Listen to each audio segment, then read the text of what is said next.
आज हम एक नया टॉपिक स्टार्ट करेंगे। हम मृदा जो है उसको डिस्कस करेंगे, सॉइल। भारत की मृदाएं हम देखें उससे पहले बेसिक जो सॉइल किससे बनती है, किस तरह से बनती है, क्या प्रमुख घटक होते हैं, इन सब चीज़ों को हम एक एक करके डिस्कस करेंगे। सबसे पहले मृदा जो है ये बनती किससे है? सॉइल, जिसको मिट्टी भी कहते हैं आम भाषा में। तो चट्टानें जो होती हैं, रॉक्स, उन चट्टानों के अपक्षय से, अपक्षय मतलब चट्टानों के टूटने पिसने से, अपक्षय इंग्लिश में कहते हैं वेदरिंग।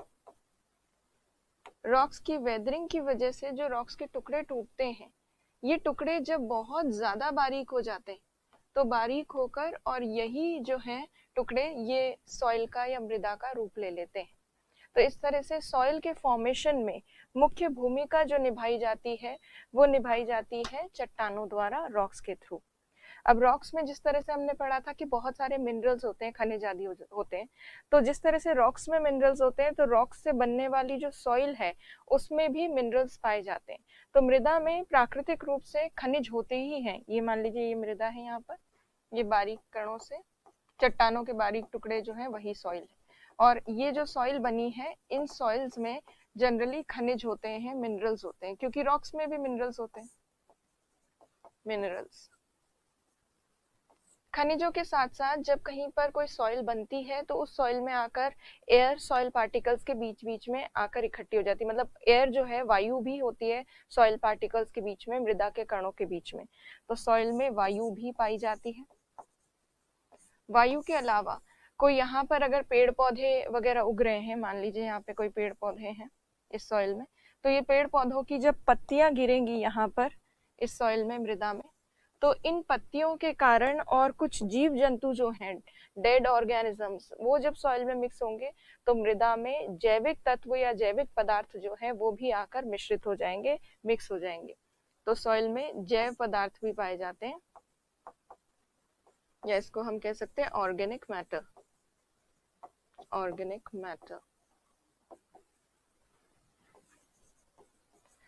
और ऑर्गेनिक मैटर, एयर वगैरह के अलावा मृदा में जल भी होता है, वाटर भी पाया जाता है। तो सॉइल का एक और घटक जो है वो है जल, वाटर। तो सॉइल को अगर हम देखें, मृदा मुख्यतः रॉक्स के, चट्टानों के अपक्षय से बनती है, तथा ये एक प्राकृतिक मिश्रण है, ये एक नेचुरल मिक्सचर है जिसमें आपको ऑर्गेनिक और इनऑर्गेनिक सब्सटेंसेस दोनों मिलेंगे। कार्बनिक और अकार्बनिक तत्व दोनों पाए जाते हैं मृदा में। और कार्बनिक और अकार्बनिक तत्वों में अगर देखें, इनऑर्गेनिक मैटर में मिनरल्स होते हैं, एयर होती है, वाटर होता है, और ऑर्गेनिक मैटर में तो जैव पदार्थ, पेड़ पौधों के अवशेष, जीव जंतुओं के अवशेष, ये पाए ही जाते हैं। तो सॉइल बेसिकली इन सब का मिक्सचर होती है। और सॉइल के मुख्य घटक या मेजर कंपोनेंट्स भी यही होते हैं, मिनरल्स, एयर, वाटर और ऑर्गेनिक मैटर, ये प्रमुख घटक हैं मृदा के। तो अब देखिए मृदा की बेसिक जो डेफिनेशन है, soil is a mixture of organic and inorganic matter which includes organic matter, minerals, water, air। तो मृदा जो है ये कार्बनिक और अकार्बनिक तत्वों का या पदार्थों का मिश्रण होती है, जिसमें सम्मिलित है जैव पदार्थ, खनिज, जल, वायु आदि। अब जो मृदा है, मृदा से संबंधित कुछ बेसिक चीजें अगर देखें कि मृदा के विज्ञान को या मृदा के अध्ययन को क्या कहा जाता है, तो एक शब्द है जो मृदा के साथ जुड़ा हुआ है, पेडो। तो अगर मृदा के बारे में स्टडी की जा रही है, अध्ययन किया जा रहा है मृदा से संबंधित, तो उसे कहते हैं पेडोलॉजी। और मृदा निर्माण की जो प्रक्रिया है, प्रोसेस ऑफ फॉर्मेशन जो है सॉइल का, उसे कहते हैं पेडोजेनेसिस। जेनेसिस का मतलब होता है उत्पत्ति, निर्माण। तो पेडो शब्द जुड़ा हुआ है सॉइल के साथ, तो पेडो से रिलेटेड कोई भी चीज आए तो उसका रिलेशन सॉइल के साथ है। तो मृदा जो है ये बहुत लंबी प्रक्रिया के द्वारा बनती है, बहुत एक लॉन्ग प्रोसेस है। जैसे अगर हम सोचें कि ठीक है, हमने समझ लिया कि रॉक्स के टूटने पिसने से सॉइल बनती है, तो हम कोई भी चट्टान का टुकड़ा लें, बड़े से ग्राइंडर में उसको पीस दें और मिट्टी बना दें आज के आज। तो ऐसे हम लोग मानव इस तरह से कोई सॉइल का फॉर्मेशन नहीं कर सकते हैं, क्योंकि मृदा नेचुरली बनती है सॉइल। और नेचुरली बनने के समय जो लॉन्ग प्रोसेस है सॉइल का, उस दौरान सॉइल में फिजिकल चेंजेस आते हैं, भौतिक परिवर्तन होते हैं, उसके साथ रासायनिक और जैविक परिवर्तन भी होते हैं, तब जाकर मृदा बनती है। तो ऐसा नहीं है कि केवल चट्टानों के टुकड़े टूट गए और सॉइल बन गई, नहीं, ये एक लॉन्ग प्रोसेस है जिसमें सॉइल जो है नेचुरली काफी सारी चीजों के साथ जो है अपना संबंध स्थापित करती है। आसपास जो भूमि है, जलवायु जो होती है, उसके साथ संपर्क साधने से धीरे धीरे सॉइल में चेंजेस आते हैं, और उन चेंजेस में सॉइल के साथ फिजिकल चेंजेस आते हैं। मतलब पहले जो चट्टान के बड़े टुकड़े होते हैं वो धीरे धीरे भौतिक रूप से धीरे धीरे कटते हैं, छोटे होते हैं, बारीक होते हैं, उसको कहते हैं भौतिक परिवर्तन, फिजिकल चेंज। केमिकल चेंजेस भी आते हैं सॉइल में, जो मिनरल्स वगैरह हैं उनका थोड़ा नेचर चेंज होता है, थोड़ा रिएक्शन होता है किसी अन्य चीज से या जल आदि के साथ, तो उनका नेचर भी चेंज हो जाता है। पीएच लेवल जो है सॉइल का वो चेंज होता रहता है। और जैविक परिवर्तन ऐसे आते हैं कि पेड़ पौधों की पत्तियां या जीव जंतुओं के अवशेष जो मृदा में आते हैं वो अपघटित होते हैं, डीकम्पोज होते हैं, और डीकम्पोज होने के बाद धीरे धीरे ह्यूमस में कन्वर्ट होते हैं, जो मृदा को, सॉइल को बहुत उपजाऊ बनाता है। तो इस तरह से सॉइल का फॉर्मेशन का प्रोसेस बहुत ही लंबा है, और इतना लंबा है कि इसमें बहुत सारे परिवर्तन होते हैं मृदा में, और ये बहुत लंबा प्रोसेस होने के कारण मृदा को एक अनवीकरणीय संसाधन माना जाता है, नॉन रिन्यूएबल रिसोर्स माना जाता है। फिर भी सॉइल के कुछ एक पार्ट्स ऐसे हैं जो रिन्यूएबल है, जैसे सॉइल में जो ह्यूमस की मात्रा होती है, ह्यूमस की मात्रा घटती बढ़ती रहती है। ह्यूमस सॉइल में जैव पदार्थों से बनता है, पेड़ पौधों की पत्तियां और इनसे बनता है, तो ह्यूमस बनता भी रहता है, फिर नष्ट भी होता रहता है, तो ह्यूमस कंटिन्यूसली रिन्यू होता है। पर ओवरऑल अगर हम सॉइल को देखें तो सॉइल एक नॉन रिन्यूएबल, अनवीकरणीय संसाधन है। इसीलिए सॉइल का, मृदा का महत्व इतना ज्यादा है, और अक्सर मृदा के संरक्षण की बात की जाती है, क्योंकि अगर मृदा का नुकसान हो गया या मृदा का अपरदन ज्यादा हो गया, सॉइल का लॉस अगर हमें ज्यादा हो गया, तो फिर वो सॉइल बनने में बहुत टाइम लग जाएगा, और इतना टाइम लगेगा कि फिर बाद में जो क्रॉप्स वगैरह की ग्रो करने के लिए, फसल आदि के उत्पादन के लिए जो हमें प्रमुख मृदा चाहिए, उसकी कमी पड़ सकती है। इसीलिए सॉइल को एक अनवीकरणीय संसाधन माना जाता है। हालांकि कई किताबों में आप नवीकरणीय संसाधन के रूप में इसका लिखा हुआ देखेंगे, वो इसलिए क्योंकि ह्यूमस नवीकरणीय है, जो मृदा का एक भाग है केवल। अब जैसा मैंने आपको बताया था, पेडोजेनेसिस कहते हैं मृदा निर्माण की प्रक्रिया को, और पेडोलॉजी कहते हैं मृदा विज्ञान को या मृदा के अध्ययन को। तो फॉर्मेशन, सॉइल फॉर्मेशन का प्रोसेस पेडोजेनेसिस कहलाता है, और स्टडी ऑफ सॉइल जो है वो पेडोलॉजी कहलाती है। अब मृदा विज्ञान के जनक माना जाता है एक साइंटिस्ट को, रशियन साइंटिस्ट को, उनका नाम आपको ध्यान रखना है, उनका नाम है वी डॉकचेव। ये रशियन साइंटिस्ट हैं जिनका बहुत बड़ा कंट्रीब्यूशन रहा है पेडोलॉजी के से रिलेटेड, मृदा विज्ञान से संबंधित इन्होंने बहुत अध्ययन किए हैं, अपने काफी सारे जो हैं इन्होंने सॉइल के टाइप्स वगैरह भी बताए हैं, इसीलिए इनको फादर ऑफ पेडोलॉजी कहा जाता है, मृदा विज्ञान के जनक कहा जाता है इनको, तो इनका नाम आपको याद रखना है। अब हम बात करते हैं सॉइल के मेजर कंपोनेंट्स की। मुख्य घटकों की अगर बात करें तो जो परसेंटेज आपको यहाँ दिख रहा है वही परसेंटेज होता है सॉइल में, बेसिकली 4 मेजर कंपोनेंट्स का। जैसे जल जो है, जल की मात्रा मृदा में 25% होती है लगभग। एयर, वायु जो है उसकी मात्रा होती है 25%, तो 50% तो जल और वायु ही होती है सॉइल के अंदर, और बाकी का जो 50% पार्ट है उसमें से 45% पार्ट जो है वो खनिज होते हैं, खनिज तत्व पाए जाते हैं मृदा में, और केवल 5% भाग मृदा का जैव पदार्थ युक्त होता है। तो ये मेजर कंपोनेंट्स है और उनका परसेंटेज है, ये आपको ध्यान रखना है। अब सॉइल के मेजर कंपोनेंट्स का परसेंटेज आपने देख लिया है, तो अब देखिए मृदा निर्माण को बहुत सारे कारक प्रभावित करते हैं, बहुत सारे ऐसे फैक्टर्स हैं जो सॉइल फॉर्मेशन को इन्फ्लुएंस करते हैं। जैसे चट्टान के टूटने से जो मृदा बनी, जिस भी जलवायु वाली स्थिति में वो है, धीरे धीरे उस जलवायु, क्लाइमेट की वजह से और आसपास की जो परिस्थितियां हैं उसके कारण उस मृदा के निर्माण के प्रक्रिया में प्रभाव भी पड़ेगा, और मृदा के ऊपर भी प्रभाव पड़ेगा, जिसकी वजह से सॉइल का, मृदा का रंग, उसका क्या कॉम्पोजिशन होगी, क्या उसके मुख्य घटक होंगे, किस तरह की संरचना होगी, वो सब निर्धारित होती है इन प्रमुख कारकों से। इन सब कारकों के अलावा एक और कारक जो हमें देखना है वो है ह्यूमन रिलेटेड फैक्टर्स, ह्यूमन या मानव से संबंधित कारक, वो हम अंत में देखेंगे। सबसे पहले बात करते हैं सक्रिय कारकों की। तो सक्रिय कारक जो हैं उसमें मुख्यतः जलवायु है और जैव पदार्थ है। इन दोनों को सक्रिय कारक क्यों माना गया है? इसलिए माना गया है क्योंकि मृदा में इन दो फैक्टर्स का प्रभाव निरंतर बना रहता है। ऐसा नहीं कि एक बार इनका प्रभाव पड़ा फिर खत्म हो गया, नहीं, कंटिन्यूसली ये सॉइल को चेंज करते रहते हैं, लगातार इनका प्रभाव बना रहता है मृदा के ऊपर। इसलिए ये आप माने जाते हैं सक्रिय कारक। सक्रिय कारक में सबसे पहले हम डिस्कस करते हैं जलवायु को। अब जलवायु वाले कारक को हम डिस्कस कर लेते हैं। लोकेशन और ये बाकी चीजें जो है ये बाद में देखेंगे। सबसे पहले हम डिस्कस करते हैं क्लाइमेट। जलवायु जो एक सक्रिय कारक है, इसमें हम दो मुख्य तत्व जलवायु के जो है उनको देखेंगे। एक तो मृदा को प्रभावित करता है तापमान, टेम्परेचर। दूसरी चीज जो सॉइल को प्रभावित करती है वो है वर्षा, रेनफॉल। और ये दोनों ही तत्व जो हैं ये जलवायु से संबंधित तत्व हैं। क्लाइमेट रिलेटेड जो कंपोनेंट्स हैं वो हैं ये।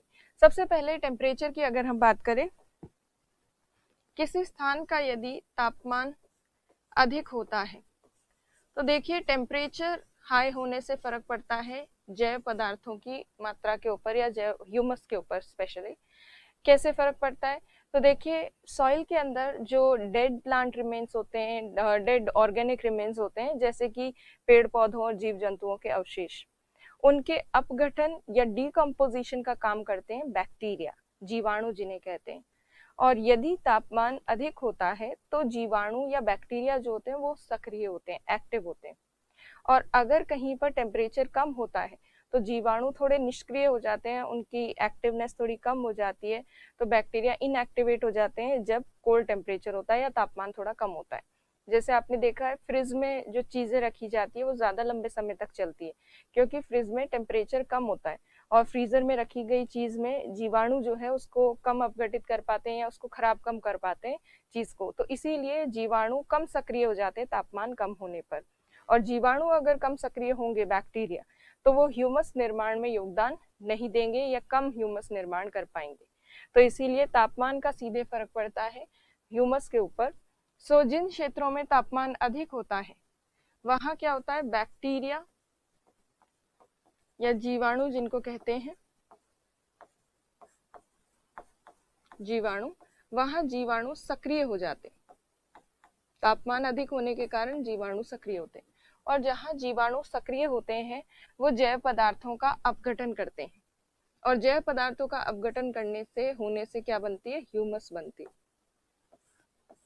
तो उच्च तापमान वाले क्षेत्रों में अक्सर हमें ह्यूमस देखने को मिलती है सॉइल में, और जैव पदार्थों का अपघटन आसानी से हो जाता है बैक्टीरिया के माध्यम से, इसीलिए ह्यूमस बनती है।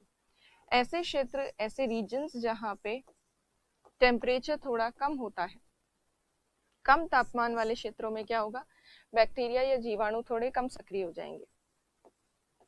बैक्टीरिया कम एक्टिव, लेस एक्टिव या इनएक्टिव कह देते हैं।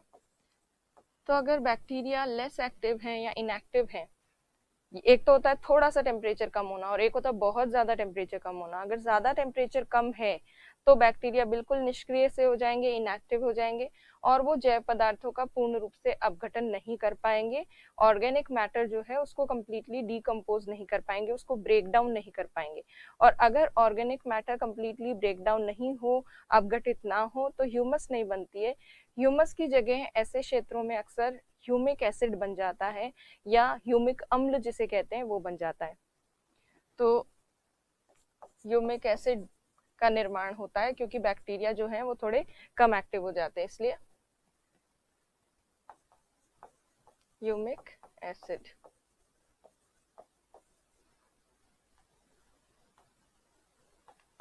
ह्यूमिक अम्ल कहते हैं इसको।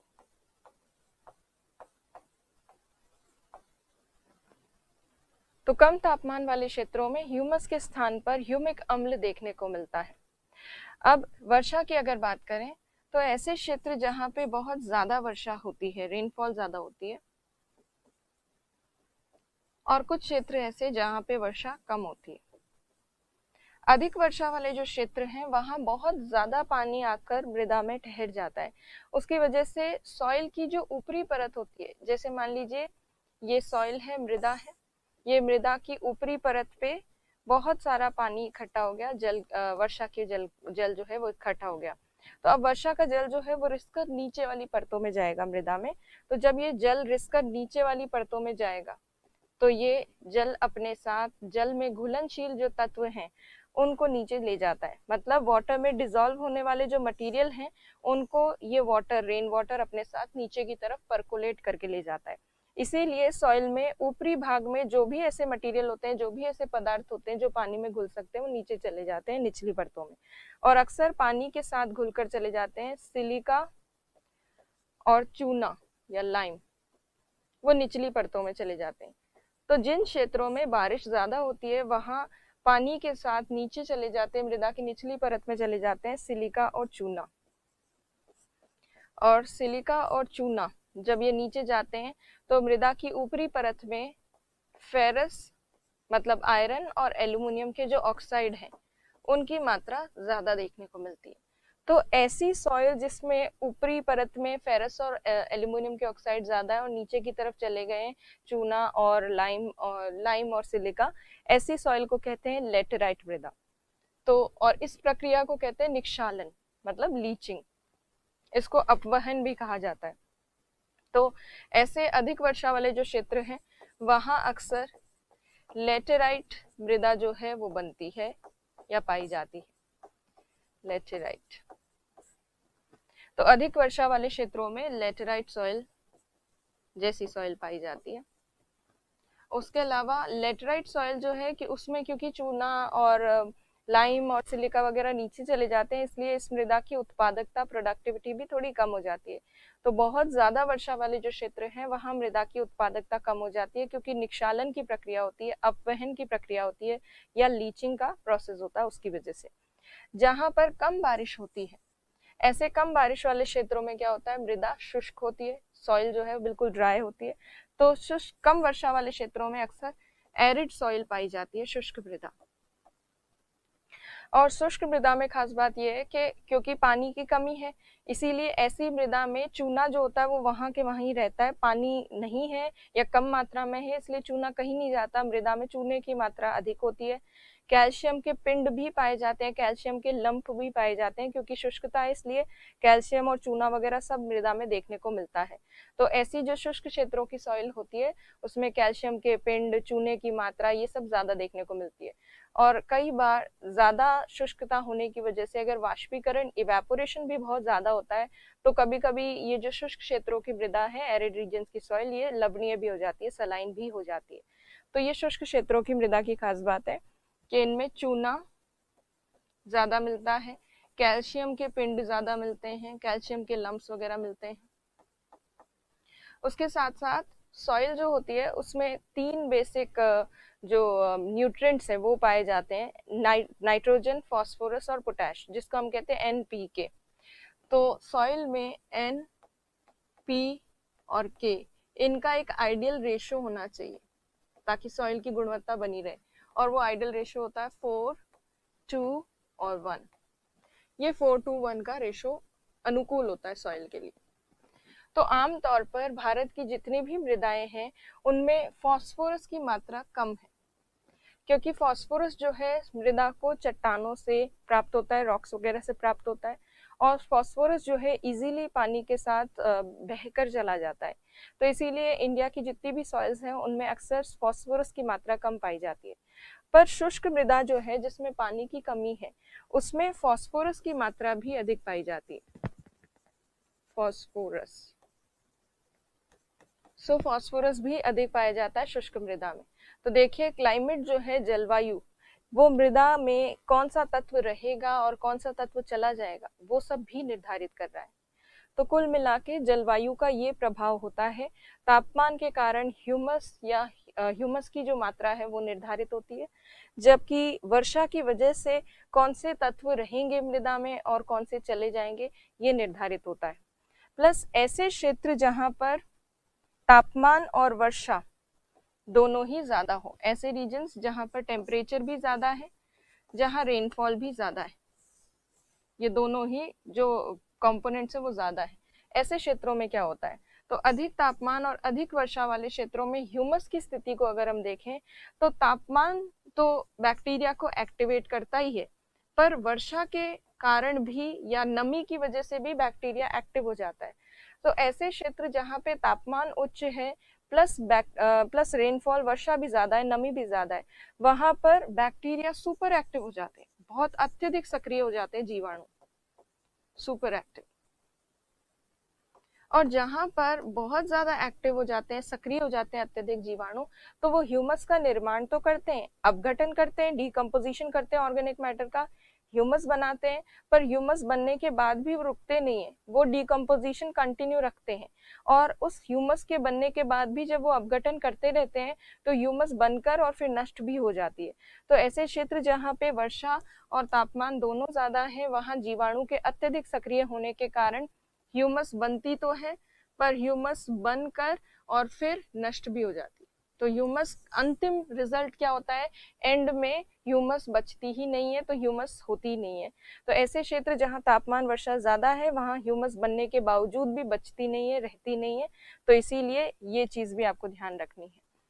तो मेनली इस तरह से जलवायु जो है मृदा में मुख्य घटकों का निर्धारण करती है, मृदा के रंग का निर्धारण करती है, और मृदा की प्रकृति कैसी होगी, नेचर, उसको भी डिसाइड करती है। रंग मैंने क्यों बोला, क्योंकि जिस सॉइल में ह्यूमस ज्यादा होता है, ह्यूमस युक्त मृदा का रंग गहरा होता है। ह्यूमस अगर ज्यादा है तो गहरा रंग होगा मृदा का, सॉइल का। तो इस तरह से तापमान प्रभावित करता है मृदा को, और वो एनपीके की, नाइट्रोजन, फास्फोरस और पोटाश की जो अनुकूल मात्रा है वो भी आप नोट डाउन कर सकते हैं। तो अब आपने जलवायु, पहला कारक जो है मृदा को प्रभावित करने वाला, वो देख लिया। अब हम दूसरे फैक्टर की बात करते हैं। दूसरा फैक्टर जो है, जो एक सक्रिय फैक्टर कारक ही है, वो है ऑर्गेनिक मैटर,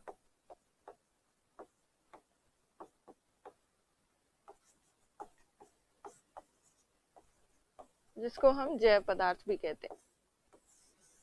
अब जैव पदार्थ में हम किसको इंक्लूड कर रहे हैं, क्या चीज इसमें आएगी? तो देखिए, जैव पदार्थ में दोनों चीज आती है, एक तो डेड, मृत जो पेड़ पौधों के अवशेष है वो भी आते हैं, और जीवित लाइव चीजें भी इसमें आती हैं। तो जीवित में क्या आएंगे ऑर्गेनिक मैटर में? बैक्टीरिया, जीवाणु, बैक्टीरिया, जीवाणु। और मृत में क्या आएंगे? मृत में दो चीजें आती हैं, एक तो प्लांट रिमेन्स, पेड़ पौधों के अवशेष, और दूसरी चीज जो आएगी वो है एनिमल रिमेन्स,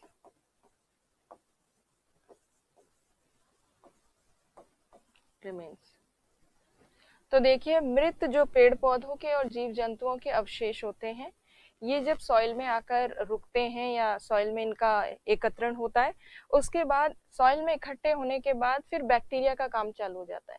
तो ये जो डेड प्लांट रिमेन्स हैं, एनिमल रिमेन्स हैं, इनको जीवाणु जो है इनके ऊपर क्रिया करते हैं या इनका अपघटन करते हैं, इन दोनों का ही। और इनका अपघटन या डिकम्पोजिशन जब ये करते हैं, डिकम्पोजिशन, अपघटन, अपघटन के कारण बनती है ह्यूमस। और ह्यूमस जो है मृदा के रंग को तो गहरा करती है, ह्यूमस मृदा के रंग को गहरा करने के साथ साथ मृदा की उत्पादकता को बढ़ाती है, उत्पादकता या प्रोडक्टिविटी, प्रोडक्टिविटी।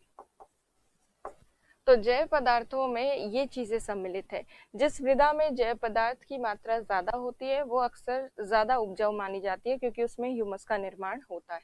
तो ये है जैव पदार्थ से संबंधित चीजें। तो ये मृदा की उत्पादकता को निर्धारित करता है ये पदार्थ, ये फैक्टर, और उत्पादकता के साथ साथ रंग को भी निर्धारित करता है, क्योंकि ह्यूमस युक्त मृदा गहरे रंग की होती।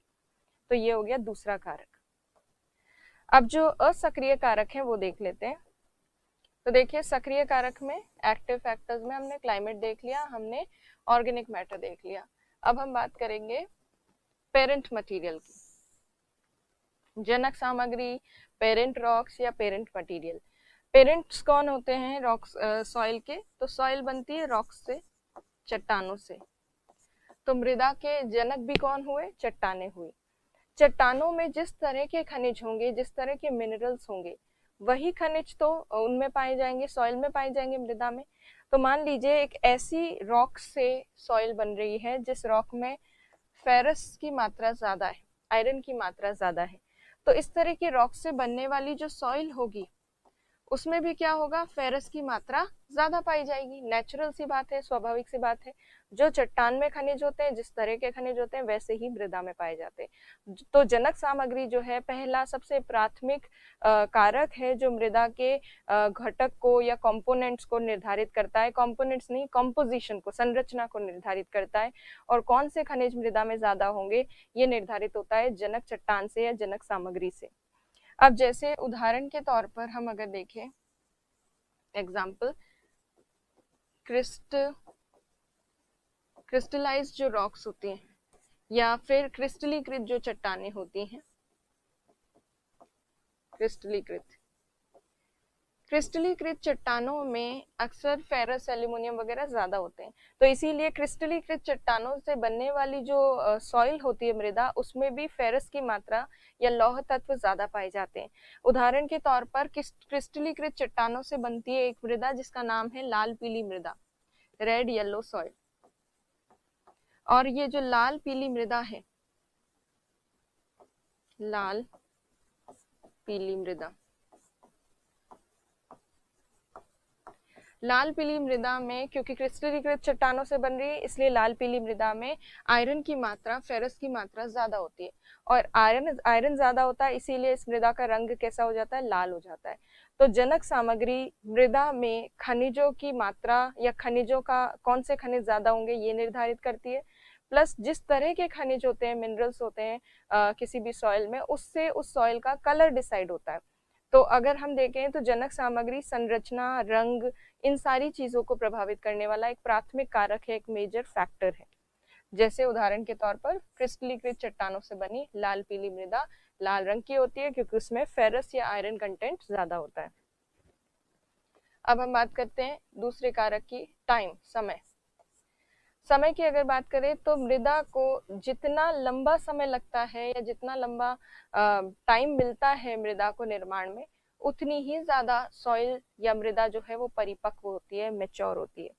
तो अगर मृदा काफी पुरानी है, बहुत लंबा समय हो गया है उसको बने हुए, तो ऐसी लॉन्ग टाइम लेने वाली, लंबे समय से निर्मित समय में निर्मित मृदा जो है परिपक्व होगी या मैच्योर होगी।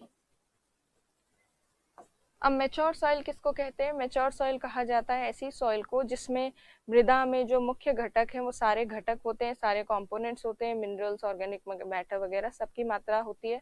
प्लस ऐसी सॉइल जिसमें प्रॉपर परतें बन चुकी हो, सॉइल में लेयर्स होती हैं। तो ऐसी मृदा जो बहुत लंबे समय से धीरे धीरे बन रही है उसमें ऐसी लेयर्स प्रॉपर्ली बन जाती है। जैसे आपने देखा होगा खुदाई करते वक्त देखते हैं तो अलग अलग रंग की नीचे की तरफ सॉइल की लेयर्स मिलती हैं, तो प्रॉपर लेयरिंग बन जाती है अगर सॉइल को बहुत लंबा टाइम मिला हो तो। अब इस लेयरिंग को क्या कहते हैं? तो इसे कहते हैं मृदा परिच्छेदिका या फिर सॉइल प्रोफाइल। तो ये मृदा परिच्छेदिका अभी हम आगे डिस्कस करेंगे कि ये लेयर्स किस तरह की होती है और कौन सी होती हैं। पर लंबे समय में मृदा जो है वो परिपक्व हो जाती है और उसमें परतें अच्छे से स्पष्ट रूप से बन जाती हैं, प्रॉपर्ली अरेंज हो जाती हैं। तो ये हो गया समय वाला कारक। फिर उच्चावच की रिलीफ फीचर्स की अगर बात करें तो रिलीफ फीचर्स में आता है ऊंचे नीचे स्थान, पर्वत, पठार, मैदान, ये सब इसमें इंक्लूड किए जाते हैं। तो रिलीफ फीचर्स में अगर हम देखें, मान लीजिए कहीं पर पर्वतीय क्षेत्र है, तीव्र ढाल वाले पर्वतीय क्षेत्र हैं, और कहीं पर घाटी क्षेत्र है, वैली रीजन है। तो पर्वतीय क्षेत्र के जो तीव्र ढाल है, स्टीप स्लोप्स, इन स्टीप स्लोप्स पर मृदा का जमाव थोड़ा कम हो पाएगा क्योंकि जब भी बारिश आएगी तो वर्षा के पानी के साथ यहाँ की मृदा बहकर अपर्दित होकर चली जाएगी। तो पर्वतों के ढाल पर अपर्दन अधिक होता है, अपर्दन, सॉइल का इरोजन काफी ज्यादा होता है और इरोजन की वजह से पर्वत के ढाल जो होते हैं वहां मृदा की परत बहुत पतली देखने को मिलती है, पतली परत पाई जाती है, थिन लेयर। थिन लेयर, पतली परत। जबकि ऐसे क्षेत्र जो कि घाटी जैसे निम्न भूमि क्षेत्र है, वहाँ खूब सारी सॉइल आराम से इकट्ठी हो सकती है, इसीलिए ऐसे क्षेत्रों में मृदा की जो परत है वो आपको मोटी देखने को मिलती है, थिक लेयर ऑफ सॉइल। तो रिलीफ फीचर्स जो हैं उनमें डिफरेंट ग्रेडियंट या स्लोप या ढाल जो है अलग अलग तरह के देखने को मिलते हैं। जहाँ कम ढाल वाला क्षेत्र होता है, जैसे मैदान हुए, घाटी हुए, वहाँ मृदा का जमाव ज्यादा होने के कारण परत मोटी होती है, और जहाँ पर तीव्र ढाल होते हैं वहाँ मृदा की परत कम पाई जाती है या पतली पाई जाती है। तो रिलीफ फीचर एक ऐसा फैक्टर है जो सॉइल के अक्यूमुलेशन को प्रभावित करता है, मृदा के संचय को प्रभावित करता है। ये उच्चावच वाला कारक, संचय या अक्यूमुलेशन, तो ये भी एक फैक्टर हो गया। अब हम डिस्कस करेंगे जो लास्ट कारक है, लोकेशन, इसको। अब लोकेशन वाले फैक्टर को हम डिटेल से देखने वाले हैं। तो देखिए लोकेशन वाला फैक्टर, तो देखिए जिस चट्टान से, रॉक से सॉइल का फॉर्मेशन होता है, जैसे मान लीजिए इस चट्टान के टुकड़े टूटे और इसी की वजह से आगे चलकर एक सॉइल बनी, जो यहाँ है, ये सॉइल बनी। धीरे धीरे यहाँ पर इन टुकड़ों के टूटने से सॉइल जमती जाएगी, काफी अच्छी गहरी परत सॉइल की बन जाएगी, लेयर्स बन जाएंगी प्रॉपर। तो ऐसी सॉइल जो अपनी जनक सामग्री के या जनक चट्टान के पास ही काफी लंबे समय तक स्थित रहे, ऐसी चट्टान को कहते हैं, ऐसी सॉइल को कहते हैं क्षेत्रीय मृदा, जोनल सॉइल। तो अवस्थिति, लोकेशन के बेसिस पर सॉइल दो तरह की होती है, एक तो जोनल जिसे क्षेत्रीय मृदा कहते हैं, और दूसरी सॉइल होती है अजोनल, जिसे अक्षेत्रीय मृदा भी कहा जाता है, मृदा। तो ये दो तरह की सॉइल्स होती हैं, इन दोनों को अभी देखेंगे। तो क्षेत्रीय ऐसी मृदा को कहा जाता है जो निर्माण के बाद जनक सामग्री के आसपास ही कहीं लंबे समय तक अवस्थित रहे, टिकी रहे, और ऐसी सॉइल को ही कहा जाता है क्षेत्रीय मृदा। और दूसरी तरफ अक्षेत्रीय मृदा या अजोनल सॉइल वो होती है जो मान लीजिए इस चट्टान के जनक सामग्री के या पेरेंट रॉक के से बनी, और बनने के बाद यहाँ पर बनी थी वो, और बनने के बाद पानी वगैरह के कारण या किसी भी दूसरी रीजन की वजह से ये बहकर आगे चलेगी कहीं पर, किसी अन्य स्थान पर। तो बहकर और बहकर आगे जाती है, किसी एक स्थान पर लंबे समय तक टिकती नहीं है। तो ऐसी जो सॉइल होती है जो लंबे समय तक किसी एक स्थान पर टिकती नहीं है, बहकर पानी आदि के साथ, वायु वगैरह के साथ आगे चली जाती है, ऐसी सॉइल को कहते हैं अक्षेत्रीय। जिसका कोई क्षेत्र फिक्स नहीं होता, जिसका कोई जोन फिक्स नहीं होता, वो अजोनल सॉइल होती है। और जिसका कोई जोन फिक्स्ड होता है, जो एक ही जगह लंबे समय तक टिकी रहती है, वो अजोनल सॉइल होती है। अब दोनों सॉइल्स के नेचर में काफी फर्क है। जैसे जोनल सॉइल जो है, क्योंकि ये जनक सामग्री के पास लंबे समय तक है, अपने पेरेंट रॉक के पास लंबे समय तक है, इसीलिए इस पर जनक सामग्री के प्रभाव ज्यादा नजर आता है, जनक सामग्री का प्रभाव ज्यादा होता है।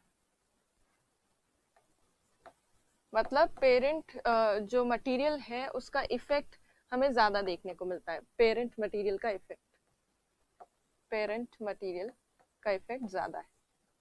जबकि ये जो अक्षेत्रीय मृदा है, अजोनल सॉइल में क्या होता है, ये काफी समय पहले ही अपने पेरेंट रॉक को छोड़कर आगे बहकर चले गई।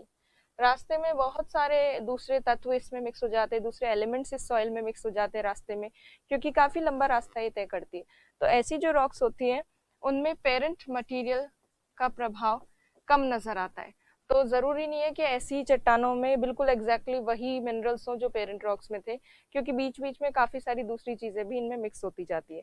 तो जनक सामग्री के प्रभाव थोड़ा कम नजर आता है ऐसी सॉइल्स में, अजोनल में।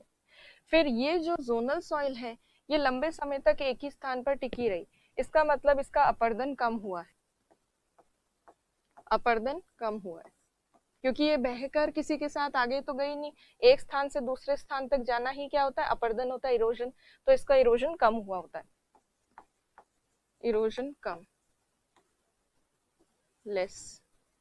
और जबकि ये वाली जो है अजोनल या अक्षेत्रीय मृदा, ये बह बह कर एक स्थान से दूसरे स्थान तक जाती रहती है, तो इसका इरोजन अपर्दन बहुत ज्यादा होता है, अपर्दन अधिक। अब इरोजन से क्या फर्क पड़ता है, हम इरोजन को क्यों देख रहे हैं, इरोजन मोर। तो अब देखिए, जिस सॉइल का अपर्दन ज्यादा होगा, जिस सॉइल का अपर्दन ज्यादा होता है और जिस सॉइल का कम होता है, उससे मृदा की जो फिजिकल प्रॉपर्टी है या जो कण है उनका साइज डिसाइड होता है। जैसे ये जो सॉइल है जिसका बहुत ज्यादा इरोजन हो रहा है, वो एक स्थान से दूसरे स्थान तक जाती जा रही है, रोल होती जा रहे हैं, उसके कण जो है वो बह बह कर एक स्थान से दूसरे स्थान तक जा रहे हैं। तो जो कण होते हैं मृदा के, वो घिसते जाते हैं, जैसे जैसे वो आगे ट्रेवल करेंगे वो घिसते जाते हैं, घिसते जाते हैं। तो जिनका सॉइल्स का इरोजन ज्यादा होता है, अपर्दन ज्यादा होता है, उन मृदाओं के कण बारीक होते हैं। तो ऐसी सॉइल्स बारीक कण वाली होती हैं, फाइन ग्रेन्ड होती हैं, या फाइन पार्टिकल्स होते हैं इनमें, फाइन पार्टिकल्स या फाइन ग्रेन्ड। जबकि ऐसी सॉइल जो जहां थी वहीं टिकी रही, उसके जो भी कण हैं मृदा के, वो घूम घूम कर इधर उधर गए नहीं, वहीं टिके रहे, तो उनका जो है उसमें घर्षण या घिसे कम है, कम घिसे हैं तो थोड़े तत्व, थोड़े जो कण हैं वो मोटे होते हैं। तो इरोजन कम होने के कारण ऐसी मृदाओं में मोटे कण पाए जाते हैं, मोटे कण, या फिर इनको हम कह सकते हैं कोर्स ग्रेन्ड सॉइल। अब जो मृदा के कण का जो साइज है, साइज ऑफ पार्टिकल, उसके बेसिस पर सॉइल की वाटर को ग्रहण करने की क्षमता, वाटर को ऑब्जर्व करने की जो कैपेसिटी है वो डिसाइड होती है। जिस सॉइल के कण बारीक होते हैं, बारीक कण वाली मृदा काफी ज्यादा जल को ग्रहण कर सकती है और आसानी से जल को ग्रहण कर सकती है। जबकि मोटे कण वाली जो सॉइल होती है, उसमें जब पानी डलता है तो मोटे मोटे कणों के बीच में से पानी जल्दी से बहकर नीचे चला जाता है, और बारीक कण वाली जो मृदा होती है उसके बीच में, कणों के बीच में गैप कम होता है, तो पानी को सोख लेती है वो सॉइल, ऑब्जर्व कर लेती है, पानी नीचे बहकर रिस कर नहीं चला जाता। तो इसीलिए बारीक कण वाली जो मृदा है, इसकी जल ग्रहण क्षमता ज्यादा होती है। मृदा का हर एक छोटा छोटा कण पानी को अवशोषित करता है, ऑब्जर्व करता है, तो जल ग्रहण क्षमता ऐसी सॉइल्स की ज्यादा होती है, या इसको कह सकते हैं वाटर अब्जॉर्प्शन कैपेसिटी हाई होती है। और ये जो मोटे कण वाली मृदाएं होती है, इनकी जल ग्रहण क्षमता थोड़ी कम होती है, क्षमता कम, वाटर अब्जॉर्प्शन कैपेसिटी कंपैरेटिवली थोड़ी कम होती है। तो ये दोनों में डिफरेंस हो गया। प्लस जो जोनल सॉइल है वो एक ही स्थान पर लंबे समय तक टिकी रही, तो धीरे धीरे जोनल सॉइल में एक के बाद एक लेयर्स बन जाती है, प्रॉपरली परतें बनती, और ऐसी परतें जो सॉइल में बन जाती हैं, इन परतों को कहते हैं सॉइल प्रोफाइल या मृदा परिच्छेदिका। तो जो जोनल सॉइल है उसमें मृदा परिच्छेदिका का पूर्ण रूप से निर्माण होता है, प्रॉपरली लेयर्स बन जाती हैं। तो मृदा परिच्छेदिका का निर्माण होता है ऐसी सॉइल्स में, का निर्माण, या इसको हम इंग्लिश में कह सकते हैं सॉइल प्रोफाइल फॉर्मेशन होता है, बनती है। जबकि ये जो सॉइल होती है अक्षेत्रीय, ये तो टिकती नहीं है एक स्थान से दूसरे स्थान तक, कभी कहीं कभी कहीं, तो ये जो सॉइल है इसमें कोई प्रॉपर सॉइल प्रोफाइल का फॉर्मेशन नहीं होता, मृदा परिच्छेदिका प्रॉपरली नहीं बन पाती, नहीं बनेगी सॉइल प्रोफाइल।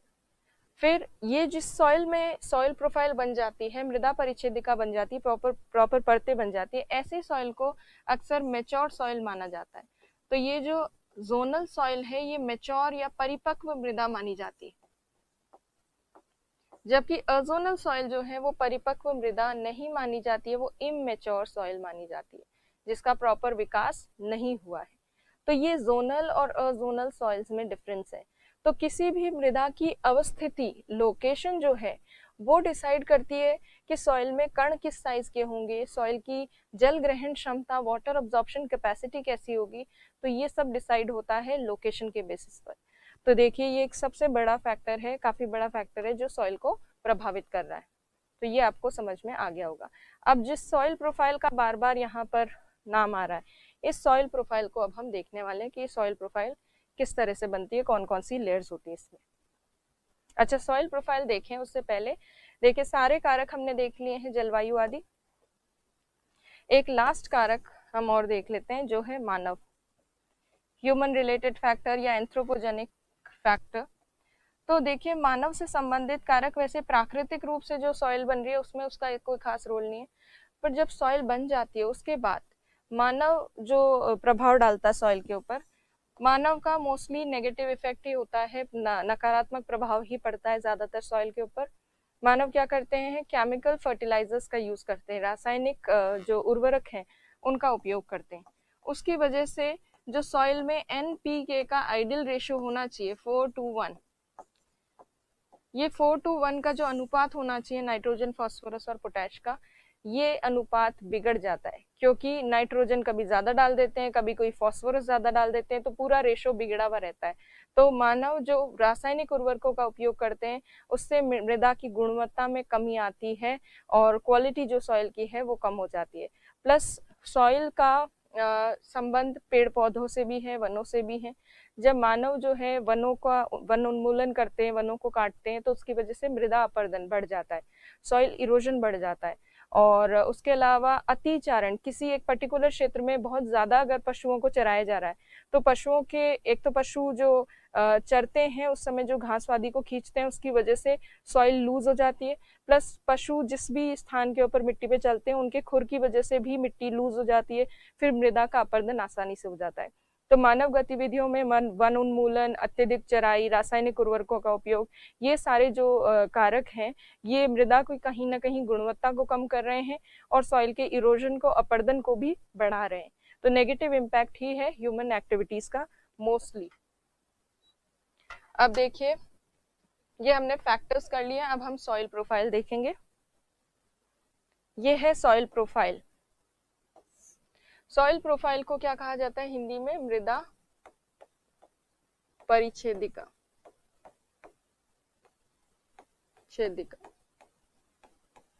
मृदा परिच्छेदिका।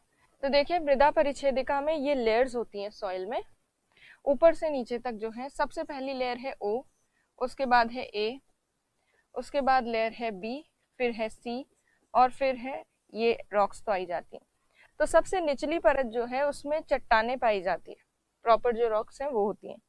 रॉक्स के ऊपर जो सी वाली लेयर है, इस सी लेयर में चट्टानों के टुकड़े होते हैं, बड़े बड़े चट्टानों के टुकड़े।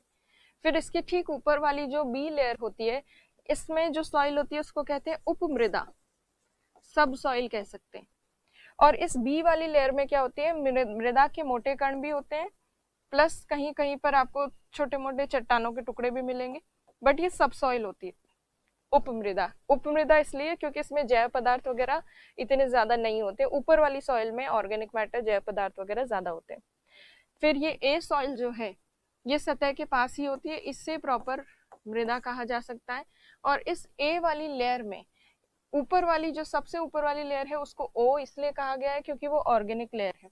और सबसे ऊपर वाली ऑर्गेनिक लेयर में या जैविक परत जो है उसमें पेड़ पौधों के, जीव जंतुओं के रिमेन्स होते हैं, अवशेष होते हैं, और वो अर्ध अपघटित रूप में होते हैं, सेमी डिकम्पोज्ड मैनर में होते हैं। फिर जब वो ह्यूमस में कन्वर्ट हो जाते हैं तो वो ए वाली लेयर में आ जाते हैं। तो ए परत में सॉइल है, मृदा है,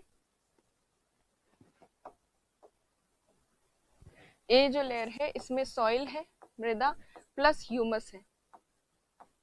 और ये जो ओ वाली लेयर है इसमें पेड़ पौधों के अवशेष हैं जो अर्ध अपघटित रूप में है, सेमी डिकम्पोज्ड मैनर में रिमेन्स। तो ये लेयर्स पाई जाती हैं सॉइल में। तीन लेयर्स हैं मेनली, ओ ए बी, और ओ ए बी ये मेन सॉइल वाली लेयर्स है। सी में तो रॉक रिमेन्स ही होते हैं, चट्टाने ही होते हैं। तो कहीं पर आपको अगर पूछा जाए तो लेयर्स में ओ, ए, फिर बी, फिर सी, और फिर डी में तो क्या हो जाती है, चट्टान ही आ जाती है, रॉक्स। ये रॉक्स है, ये रॉक्स के टुकड़े हैं। फिर सॉइल के बड़े टुकड़े, मतलब मोटे मोटे कण वाली सॉइल पर ह्यूमस नहीं है। और ए वाली में सॉइल भी है, ह्यूमस भी है, और ऊपर वाली ऑर्गेनिक लेयर में पेड़ पौधों, जीव जंतुओं के अवशेष। तो ये लेयर्स जिस सॉइल में बन जाती है वो परिपक्व मृदा मानी जाती है या मेच्योर सॉइल मानी जाती है। और ऐसी मेच्योर सॉइल में प्रॉपर जो है लेयर्स बनती हैं।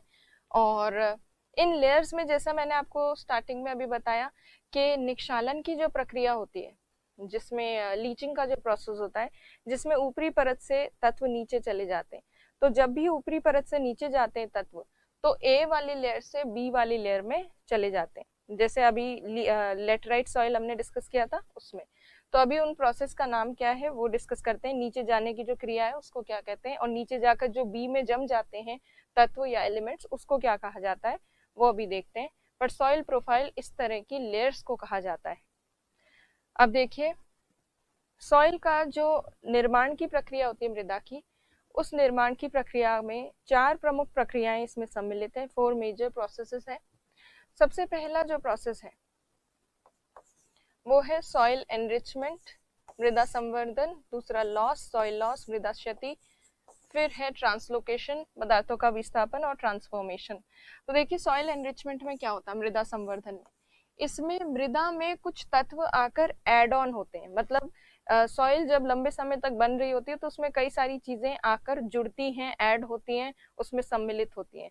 तो मृदा संवर्धन का मतलब है कोई चीज आकर मृदा में मिल जाना, किसी भी तत्व का मृदा में आकर मिल जाना या एड ऑन होना। फिर मृदा क्षति, ये सॉइल लॉस एक ऐसा प्रोसेस है जिसमें मृदा से किसी तत्व का निष्कासन हो जाना। कोई भी एलिमेंट, अगर मान लीजिए बारिश का पानी आ रहा है, तेज बहाव है, सॉइल के अंदर कुछ ऐसे मटेरियल हैं जो पानी में इजीली डिसॉल्व होते हैं, तो बारिश के पानी के साथ बहकर वो आगे चले गए, कहीं नीचे नहीं परकुलेट हुए, नीचे नहीं रिस कर गए, वो सीधे पानी के साथ ही बहकर कहीं चले गए, तो सॉइल में से उन तत्वों का लॉस हो गया। तो ऐसे सॉइल से कुछ एलिमेंट्स अगर निकल जाते हैं तो उसको कहते हैं सॉइल लॉस, या निष्कासन जो हो जाता है कुछ तत्वों का, उसको संज्ञा दी गई है मृदा से क्षति हो जाना उन तत्वों की। फिर होता है एक प्रोसेस ट्रांसलोकेशन ऑफ मटेरियल, पदार्थों का विस्थापन। पदार्थों का विस्थापन कैसे होता है, जो ऊपर वाली लेयर है ए और नीचे वाली लेयर है बी, पदार्थों के विस्थापन के दौरान ए वाली जो ऊपरी परत है उससे पदार्थ बी वाली परत में चले जाते हैं। तो इस तरह से सॉइल में ही है वो जो भी तत्व हैं, पर ऊपर वाली परत से नीचे वाली परत में चले गए, तो उसे कहते हैं पदार्थों का विस्थापन या ट्रांसलोकेशन। फिर है ट्रांसफॉर्मेशन ऑफ मटेरियल, पदार्थों का रूपांतरण। तो रूपांतरण कैसे होता है, जैसे जैव पदार्थ जो होते हैं मृदा में, ऑर्गेनिक मैटर जो होता है, वो धीरे धीरे डिकम्पोजिशन के बाद, अपघटन के बाद ह्यूमस में कन्वर्ट हो जाता है। ह्यूमस क्या होता है, ह्यूमस एक गहरा अपघटित जो पदार्थ होता है जो पेड़ पौधों के सड़ने गलने के बाद बनता है, उसको कहते हैं, बेसिकली खाद जैसा जो होता है वो ह्यूमस होता है। तो इस तरह से सॉइल में कुछ चीजें ऐसी होती हैं कुछ जो कि पदार्थों में रूपांतरण कर लेकर आती है, जैसे जीवाणु जो है पेड़ पौधों की पत्तियों को रूपांतरित करके, चेंज करके और ह्यूमस में कन्वर्ट कर देते हैं। तो सॉइल में कुछ चीजों का ट्रांसफॉर्मेशन या रूपांतरण भी होता है। तो ये 4 मेजर सॉइल फॉर्मेशन के प्रोसेस है। अब इनमें जो 2 चीजें होती है, जिसमें एक तो ए लेयर से बी लेयर में पदार्थ नीचे जा रहा है और फिर बी लेयर में जाकर जम रहा है, इसको क्या कहा जाता है वो देखिए। तो एक टर्म है एलुविएशन, जिसको अपवहन कहा जाता है, इसी को निक्षालन भी कहते हैं, निक्षालन, और इसी को लीचिंग भी कहा जाता है, सेम प्रोसेस को। तो निक्षालन, लीचिंग, अपवहन, इसका मतलब सिर्फ ये है कि किसी भी कारणवश, स्पेशली जल के साथ घुलकर, कुछ तत्वों का जब जल के साथ घुलकर नीचे की तरफ बी परत में रिसाव हो जाता है, या ए लेयर से बी लेयर में जब चले जाते हैं एलिमेंट्स, तो उसे कहते हैं, इस प्रोसेस को, नीचे जाने की प्रोसेस को कहा जा रहा है एलुविएशन या अपवहन। तो अपवहन इसको कहते हैं। जैसे हमने लेटराइट सॉइल में देखा था, पानी बारिश का ज्यादा होने की वजह से चूना, लाइम और सिलिका वो नीचे की तरफ पानी के साथ रिसकर नीचे चले जाते हैं और फिर बी लेयर में इकट्ठे हो जाते हैं। तो ये ऊपर से नीचे आए उसको तो बोलते हैं अपवहन, और जब वो बी लेयर में जमेंगे तो उसे कहा जाता है विनिक्षेपण या एलुविएशन। तो विनिक्षेपण जो है वो भी देख लीजिए।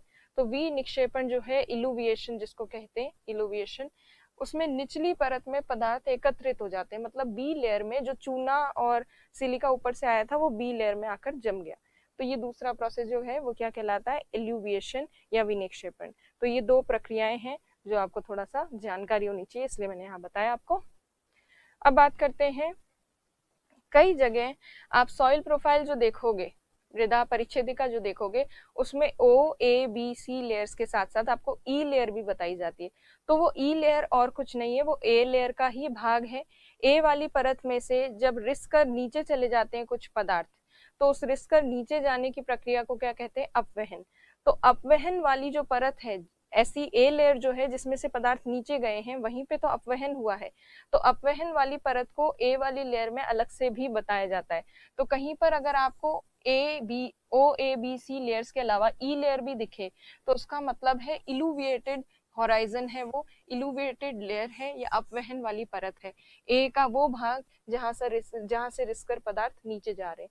तो कहीं पर ई लेयर भी बता रखी हो तो उससे कंफ्यूज नहीं होना है, वो ए लेयर का ही भाग है। तो basically O A B C ये लेयर्स होती हैं मेनली, नीचे तो रॉक्स होती हैं, मेनली ये लेयर्स होती हैं। कहीं कहीं पर आपको ओ ए ई बी सी ये लेयर भी दिखती है, और उसमें ये ई और ए बेसिकली एक ही लेयर है। ए का वो भाग जहां से अपवहन हो रहा है, जहां से निक्षालन हो रहा है, उसी को ई लेयर कह दिया जाता है। तो बेसिकली लेयर्स तो उतनी की उतनी ही है, सिर्फ ये ई देखकर आप कंफ्यूज ना हो जाएं, इसीलिए मैंने आपको इलुविएशन या अपवहन का मीनिंग बताया। तो ये क्लियर होगा अब आपको। अब देखिए, सॉइल जो होती है उसकी फिजिकल प्रॉपर्टी या भौतिक गुण होते हैं कि मृदा की कण किस तरह का होगा, किस साइज का होगा, और हर एक सॉइल में अलग अलग साइज के सॉइल पार्टिकल्स होते हैं, अलग अलग आकार के मृदा के कण होते हैं। आकारों में देखिए, बहुत ज्यादा बड़े जो सॉइल के पार्टिकल्स होते हैं उन्हें ग्रेवल या बजरी कहते हैं, जो 2 mm से भी ज्यादा बड़ी साइज के होते हैं। फिर सैंड, बालू जो होते हैं वो 0.05 mm या 2 mm के बीच में होता है इनका साइज। तो सबसे बड़े तो ग्रेवल बजरी होती है, उससे थोड़ा छोटा सैंड होता है। फिर उससे छोटे होती है सिल्ट, गाद, जिसकी साइज लगभग ये है। फिर होता है क्ले, मृतिका या क्ले जो है ये सबसे बारीक कण होते हैं सॉइल के। और ये यहाँ पर जो आपको डायग्राम में दिख रहा है, ये आपको दिख रहा है, ये जो येलो कलर का है ये तो सैंड पार्टिकल है, इसका साइज इतना बड़ा होता है। सिल्ट जो है जिसको हम गाद कह रहे हैं, उसका साइज लगभग इतना होता है, और क्ले का साइज सबसे ज्यादा छोटा होता है। तो इस तरह से सॉइल के अलग अलग छोटे से बड़े जो साइज होते हैं पार्टिकल्स के, उनका अलग अलग नाम है। कोई भी सॉइल ऐसी नहीं है कि उसमें एक ही तरह का पार्टिकल्स का साइज हो, मतलब ऐसा नहीं है कि जैसे मान लीजिए मृण में क्लेई सॉइल है तो उसमें केवल यही साइज के पार्टिकल्स है, नहीं, बीच बीच में कुछ एक बड़े भी होते हैं, कुछ एक छोटे भी होते हैं। तो सॉइल एक मिक्सचर है जिसमें अलग अलग कणों का मिश्रण हमें देखने को मिलता है, और उस मिश्रण के आधार पर ही अलग अलग सॉइल्स के नेम भी दिए जाते हैं। जैसे the mixture of these particles form different soils like Lumi soil. जैसे लूमी जो है, जिसे हम कहते हैं दोमट मृदा, दोमट मृदा में आपको मृतिका भी मिलेगी, आपको गाद भी मिलेगी, और आपको बालू जो कण है वो भी मिलेंगे। तो सब तरह के कण मिश्रित होते हैं सॉइल में, विभिन्न मृदाएं बनती है इनके मिश्रण से। अब कौन सी मृदाएं बनती है, तो देखिए ये, जैसे आप ये देखें अगर लूम सॉइल, तो लूम सॉइल में आप देखिए जहां लूम लिखा हुआ है वहां पर ये आप अगर देखें तो 60% जो मात्रा है वो आपको दिखेगी, ये 60% है सैंड, 60% तो सैंड है लूमी सॉइल में। 20% के आसपास लूमी सॉइल में क्ले नजर आ रहा है, और उसके बाद अगर देखें यहाँ पर 40% होगा या क्या होगा, नहीं ये 20% है। तो 60% अगर लूमी सॉइल में ये है, तो 40% या 30% के आसपास इसमें ये होगा सिल्ट, और इसी तरह से कुछ परसेंटेज उसका भी होगा। ये तो 100% हो गया, ये एक्चुअली इनका परसेंटेज फिक्स होता है कुछ कुछ। तो जैसे मान लीजिए इसमें 40% सैंड हो गया सपोज, 20% अगर ये हो गया, 20%, 40% और ये 40%। अब सही हुआ है। तो देखिए सिल्ट लूमी सॉइल में 40% के आसपास है, सैंड भी 40% के आसपास है, और क्ले जो है वो 20% के आसपास। इस तरह से ये लूमी सॉइल बन गई। ऐसे ही डिफरेंट सॉइल बनती है, जैसे clayey loam, sandy clay loam, sandy clay, sandy loam, loamy sand. तो लूम का मतलब क्या है? दोमट। तो विभिन्न कणों के मिश्रण से अलग अलग तरह की सॉइल्स बनती हैं, और सबसे फर्टाइल सॉइल माना जाता है लूम सॉइल को, या लूमी सॉइल, या दोमट मृदा को, जिसमें सबके मिश्रण होते हैं सभी प्रकार के कणों के।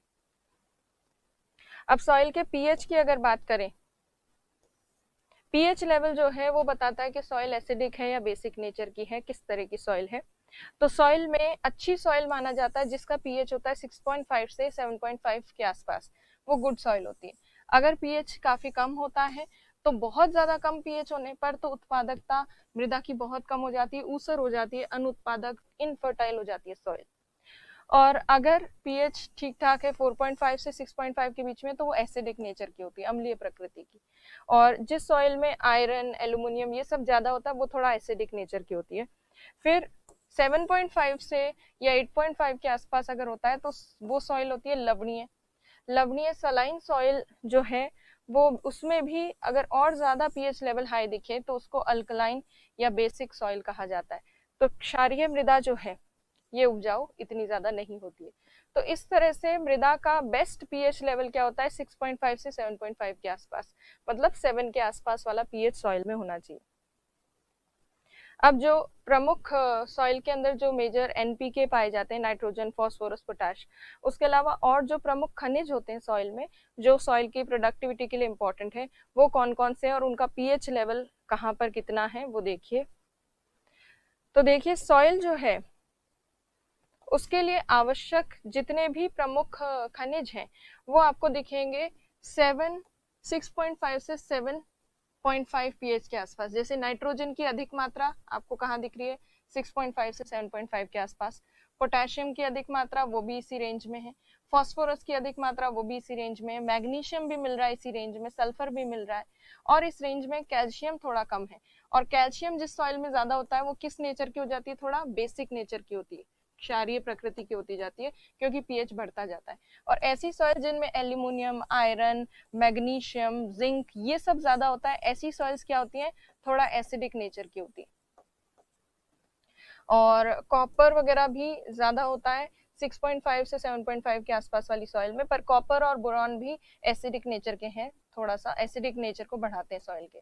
और मोलिबेडनियम किसी सॉइल में अगर ज्यादा है तो वो कैसी है? बेसिक नेचर की है। तो सॉइल में अलग अलग जो मिनरल्स हैं उनका एसिडिक और बेसिक नेचर अलग अलग है। और सॉइल को जो मेजर कंपोनेंट्स चाहिए होते हैं, एनपीके, मुख्य जो खनिज चाहिए, वो कौन सी रेंज, पीएच रेंज में मिलते हैं? 6.5 से 7.5 की पीएच रेंज में मिलते हैं। इसीलिए ये 6.5 से 7.5 वाला पीएच लेवल अनुकूल होता है पेड़ पौधों की विकास के लिए। तो ये है सॉइल में जो मिनरल्स हैं उनका पीएच लेवल। अब देखिए भारत की मृदाएं हमें डिस्कस करनी है, सॉइल्स ऑफ इंडिया। इंडिया की soils 8 major types of soils हैं इंडिया में, भारत में, जिसमें ये जो ग्रीन कलर की आपको दिख रही है ये है जलोढ़ मृदा। फिर ये जो है ये काली मृदा है, ब्लैक सॉइल, जो ये ग्रे कलर की दिख रही है। ये रेड कलर की जो है ये लाल पीली मृदा है। फिर ये लाल पीली मृदा के अलावा यहाँ पर जो सॉइल आपको दिख रही है ये लेटराइट सॉइल है, जो बिखरी बिखरी अवस्था में कई जगह आपको दिखेगी, यहाँ पर लेटराइट सॉइल। इस लेटराइट सॉइल के अलावा ये है शुष्क मृदा, एरिड सॉइल।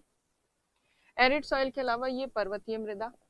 तो ये प्रमुख मृदाएं हैं। पर्वतीय मृदा वगैरह के अलावा एक मृदा का प्रकार है लवणीय और क्षारीय मृदा, सलाइन अल्कलाइन सॉइल। और एक सॉइल जो है वो पीटमय मृदा है, पीटी सॉइल, जो जलमग्न अवस्था में पाई जाती है। तो भारत में 8 प्रमुख प्रकार की मृदाएं हैं, जिनको हम एक एक करके डिस्कस करेंगे अगली क्लास में। तब तक आप अभी जो चीजें की है उनको रिवाइज कीजिए और नोट डाउन कीजिए। Thank you.